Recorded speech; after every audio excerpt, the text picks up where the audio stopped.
Good evening, everyone. Welcome to Unscripted and Unchained, Episode 7. My name is DM Bloodworth, and today's episode I'm going to be focusing on MYFAROG and adventure writing specifically for this game system. If you're not familiar, MYFAROG is the mythic fantasy role-playing game. It's currently in edition 2.7, although I'm using 2.6. And what I like about this game is that it does have various aspects of uniqueness for particularly writing adventures for this game system.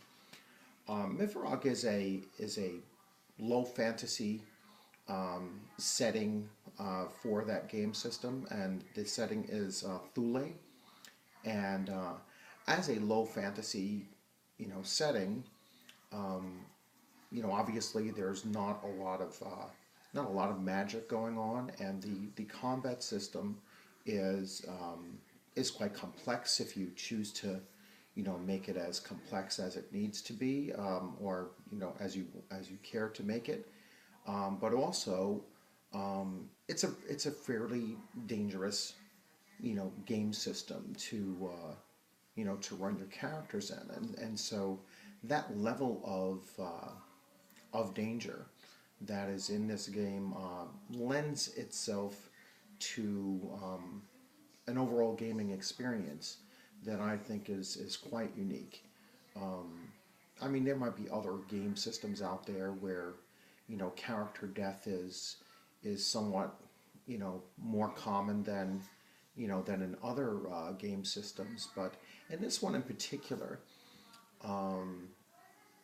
even a routine encounter could turn quite deadly if your player side has some pretty bad rolls, or if the opponent's side has quite exceptional rolls, and a battle can turn very, very quickly in this game. The other thing that I think is unique about MYFAROG and its setting in particular, Thule, is that it is very focused on it's very focused on the lore of the setting, and the lore of the setting is becomes such a part of the storytelling in this with this game system that it's very dissimilar from like game systems like Dungeons and Dragons. Even if I go back to the older versions of Dungeons and Dragons, like first edition, or even fifth edition now, when you're playing in a Dungeons and Dragons setting, the lore and the setting itself is really incumbent upon the dungeon master creating those things. The world of Greyhawk had a story to it, but it didn't seem to permeate the game mechanics, and the adventure experience of the players as much as the setting for Thule does for MYFAROG. So when I'm writing an adventure for MYFAROG, and and I've seen other adventures and played a number of other adventures that the players in our community have created, they all seem to have a strong tie-in and sense to the lore of the setting.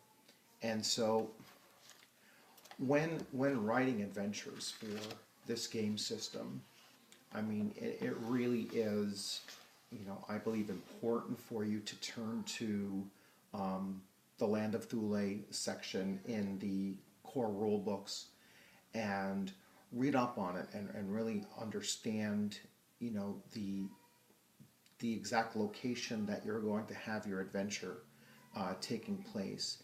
And that means knowing the tribal groups that are there, knowing the type of environment that is surrounding that particular village, how large that village is, what is the, what is the religious leaning, who is the patron deity of that particular community. And then as you, start to develop a general story timeline, then you go into, the other aspects of now writing your adventure. Now, pretty much generic to all adventure writing is they all seem to, you know, need or have the same elements. So all adventures that I've ever written, always have some kind of a lore and story component that it really begins with and gets the characters, the players familiar with the setting that they're in. I also include a carousal type period where the players are, taking their characters and traveling within the smaller community that they're in, the location of the adventure or the location where they're receiving, word of the adventure, and, becoming familiar with that particular location for, a certain amount of time, based on the storytelling, based on acquiring the equipment and the gear, or making the contacts that they would need in order to be successful for their adventure. Then the next component that I always try to include in an adventure is the actual travel time, so traveling from one location to another. And I like to put environmental challenges that the player group will encounter, along the way. All adventures need either a combat component or a puzzle or a discovery component that requires, skill checks and in many cases, challenging skill checks. And there has to be a certain element of, of potential for failure and, and negative consequences for that failure, including, fairly severe negative consequences, such as, a character, potentially being killed in it, or, and that can come from an environmental hazard as well. So it's not strictly combat. I also like to build in, into the overall adventure storyline, is that it's not just about combat. And so players will have to rely on, a fully developed character. And that means using social skills and, observation skills and other types of interactions, whether it be environmental interaction, and then obviously combat skills as well, but a much more balanced approach to the adventure storytelling. Back to the combat, so the combats, I tend to put several different levels of combat, where it be a small engagement, a moderately difficult engagement, and then the final, combat engagement that the characters would, have to overcome in order to complete the adventure. That is usually followed by kind of a wrap up of, the story that might give them another piece of lore that they can then follow that to either bring the adventure to a full closure, or it might be the stepping off point to go into their next adventure. And then there's the treasures and rewards of actually completing the adventure. I always like to include awards, experience point awards to the players and their, the player group as a whole, for good role playing and for overcoming challenges, especially when they overcome a challenge that, I didn't quite anticipate. And so, when they make the adventure as interesting for me as it is for them, that's something that I also like to award or reward. Now, again, back to the books. So when you're writing an adventure for MYFAROG, you need a core book, whether it be 2.6 or the more recent 2.7. I've also found that the booklet Travels and Treasures is another required book if you really want to get into writing your own adventures for this game. And this little booklet here includes various charts for wilderness encounters, nature of encounter locations, and then treasure types and qualities of items that they come across, and including special treasures. So there are artifacts and named magical items. Even though this is a low fantasy setting, there are some items in the world of Thule that are quite artifact level or kind of epic level types of weapons.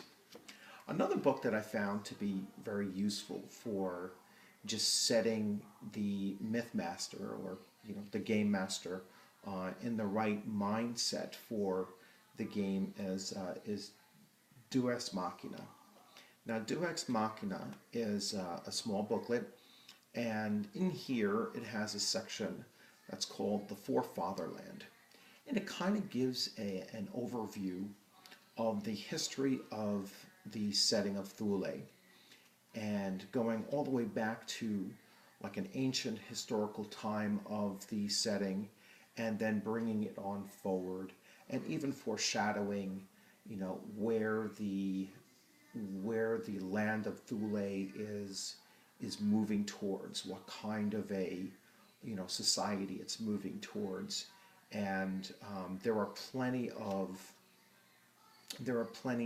adventure hooks that you will find between all three resources.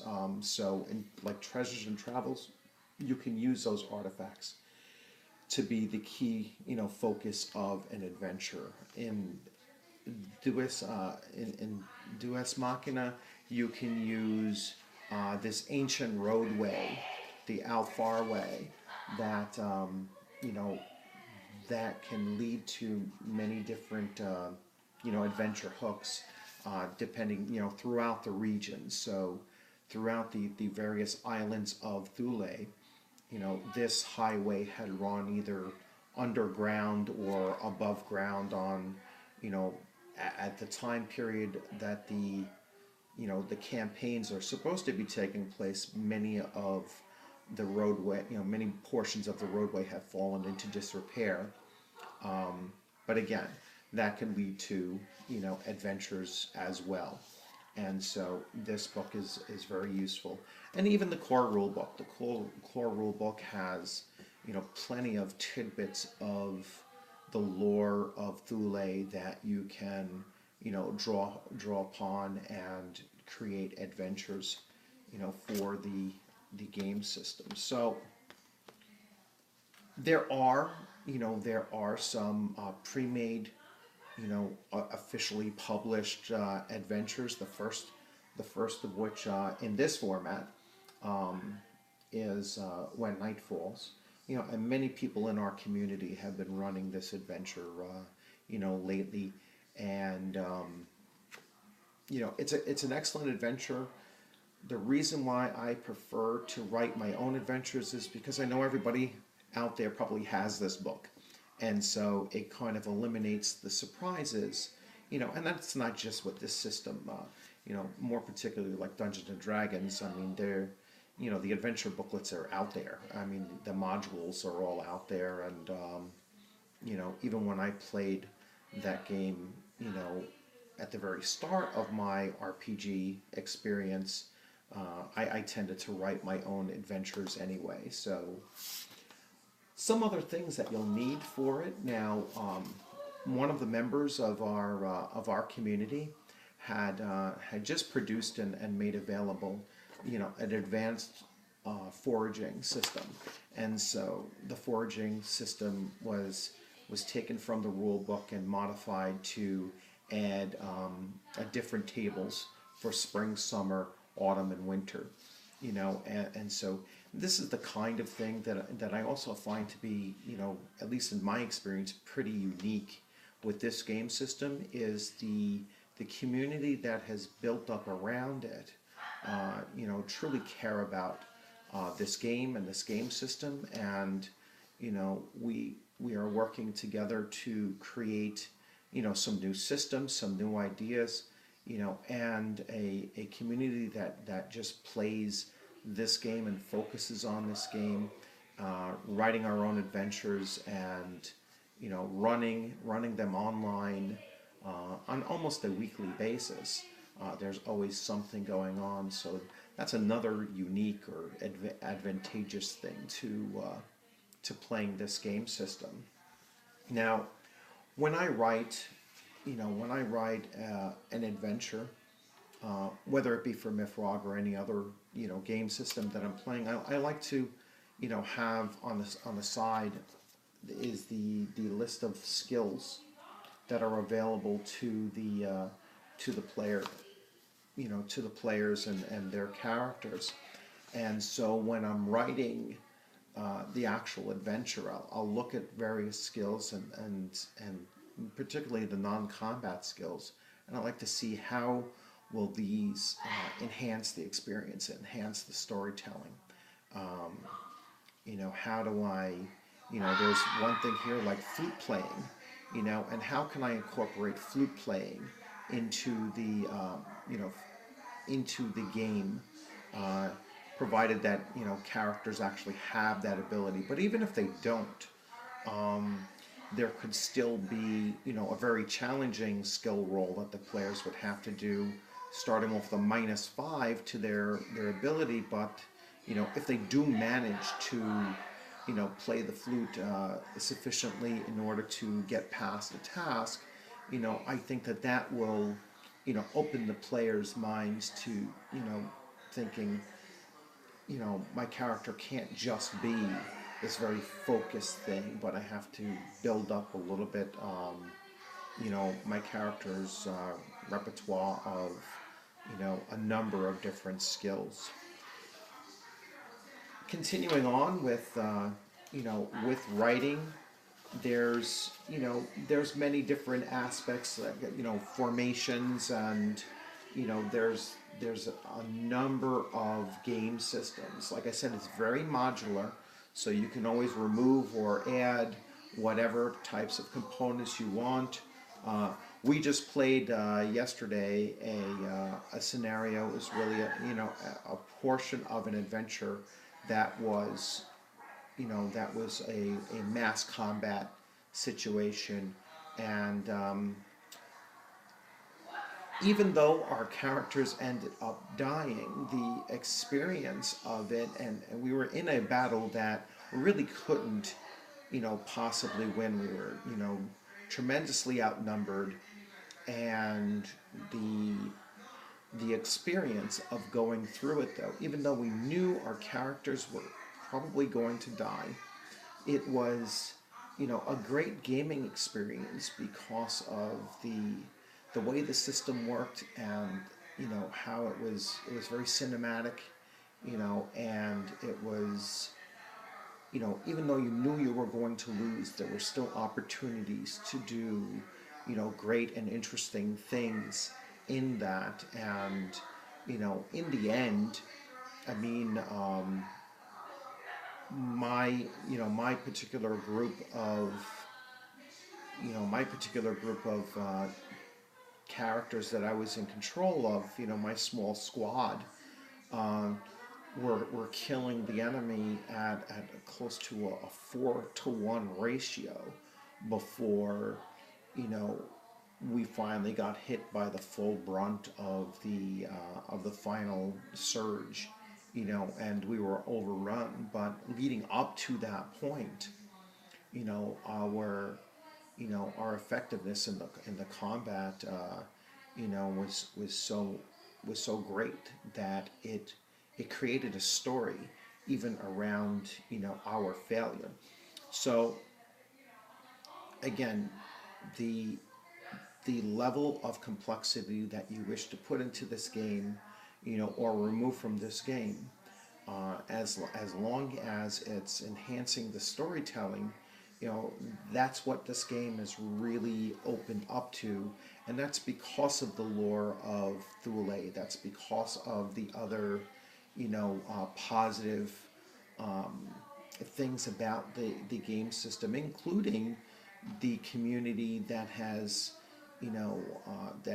been built up around this particular game. You would not have that same experience if you were, with a group of people who weren't prepared to lose their characters in such a in such a very quick, for many of us, we spent our time making this character. We only played the character once before, and in some cases the people had only created the character for yesterday's scenario, and then had that character lost in the the very first adventure that they were on, and without the drama, let's say, of, oh my gosh, this was terrible game mastering, or it was a terrible it was a terribly written adventure, or anything like that. That is adventuring in Thule. That is adventuring with this game system. This game system is, it really does call upon, fairly ordinary people to attempt to do extraordinary things. And I think that's the greatest attraction to the game for many of us. So we don't mind creating a character that may die 10 minutes into the adventure. It's all in the storytelling of, well, how did they go about dying, and and what is the story that can be told later on. I mean, we can come back and rewrite another story of a character connected to those that had been killed, and continue that storyline, with that in the backs of their minds about what had happened previously. So whenever whenever you're writing an adventure, you kind of have to bring all of these things together, at least in your mind, before you start putting it down on paper. uh, it's important to know the game system. It's important to know the game's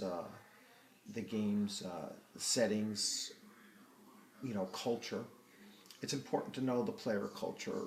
It's important to know the player characters, before they come in, so that you can start tailoring your adventures around what they're bringing to the table. Have some NPCs ready to fill in any holes that you might have, before the game actually takes place. But I mean, for the most part, my experience with writing adventures for MYFAROG have been extremely positive, and I highly recommend either this system, or if you are playing other systems, to bear that in mind, if you're willing to accept my experiences as as something to pay attention to. And that is, there's a lot to get out of any game system by writing your own adventures, and there's a lot, to playing any game system, in either creating the lore or using the lore, and kind of demanding of the players to think about their characters in two ways. Think about the characters as a holistic view of all of their skills and all of their potential skills that they could draw upon, and also the second thing is that their characters are fairly normal people being expected to do extraordinary things. I mean, that's truly the, my definition of what heroic is, when ordinary people do extraordinary things. Not when some superhuman does extraordinary things, because, this isn't a, these games aren't, superheroes. They are, they are, characters in, a fantasy setting, and they, you know, they have vulnerabilities and flaws that we would kind of expect from characters that are not godlike. So anyway, I hope you enjoyed this video. I'm looking forward to playing some more MYFAROG and other game systems online with some of you.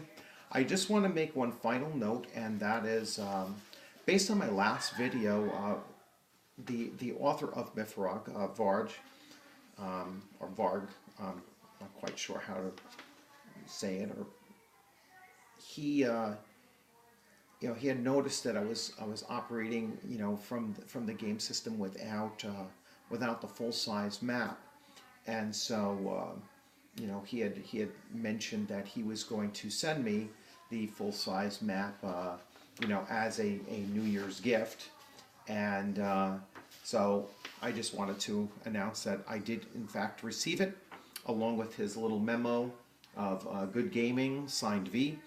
And as soon as I get a chance, I am going to, frame this and have this set up as part of my backdrop for future MYFAROG-based, adventures, or I'll put it on the screen in place of one of my other images that I have on the sidebar. But anyway, thank you for joining, and good gaming out there.